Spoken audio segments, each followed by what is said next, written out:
If you love books and fashion, the idea behind varsitygrid.com might instantly grab your attention. Stylish leather handbags and totes, inspired by famous literary works, sound like the perfect way to carry your favorite stories wherever you go. At first glance, the designs appear creative and appealing, giving the impression of a niche brand built for readers who want something unique. However, after carefully examining the store and its details, several concerns appear that shoppers should consider before placing an order. The domain was registered in July 2025, making it a very new website. And while new businesses can be legitimate, brand new stores with limited history always require extra caution.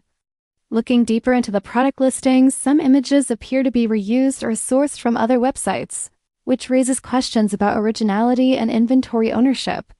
The physical address listed on the site also appears to match an address used by other unrelated businesses, creating uncertainty about the company's actual location.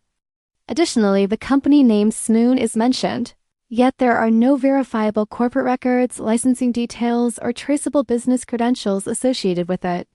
The absence of a VAT number or business registration information further limits transparency, which is typically expected from a legitimate online retailer. While the concept is undeniably creative and the designs may attract book lovers, the lack of verifiable business details and transparency makes it difficult to fully confirm the store's reliability at this time. Anyone considering a purchase should proceed carefully, verify payment protections, and research further before making a final decision to ensure a safe shopping experience.